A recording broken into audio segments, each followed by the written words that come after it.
नमस्कार दोस्तों, आप लोग को बता दूं कि तूफान जी का अब तक का नई भोजपुरी सॉन्ग आ रहा है। वह कौन सा सॉन्ग आ रहा है मैं आप लोग को इस वीडियो में पूरा डिटेल से बताएंगे। उससे पहले अगर आप लोग मेरे चैनल पर नए हैं तो तूफान जी को सच्चे वाले फैंस हैं तो इस वीडियो को दिल से लाइक करके चैनल को सब्सक्राइब जरूर कर दें। तो बिना समय लेते हुए इस वीडियो को स्टार्ट कर देते हैं। सबसे पहले मैं आप लोग को बताना चाहता हूँ कि तूफान जी का जो सॉन्ग आ रहा है उस सॉन्ग को टाइटल रखा गया है डाल पहाला। मैं आप लोग को बता दूं कि इस सॉन्ग को गाए हैं तूफान राज। मैं आप लोग को बता दूं कि इस सॉन्ग को लिखे संजीव से नहीं। और म्यूजिक की बात किया जाए तो इस सॉन्ग में म्यूजिक दिए हैं जेपी तिवारी, जो काफ़ी बवाल का म्यूजिक देते रहते हैं।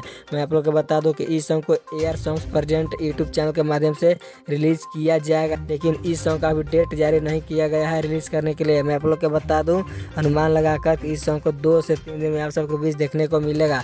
तो यही थी न्यूज़। अगर वीडियो अच्छी लगी हो तो इस वीडियो को ज़्यादा से ज़्यादा शेयर करें और मेरे चैनल पर नए हैं तो मेरे चैनल को भी सब्सक्राइब जरूर कर दें। और मिलते हैं नेक्स्ट वीडियो में, तब तक के लिए जय भोजपुरी समाज।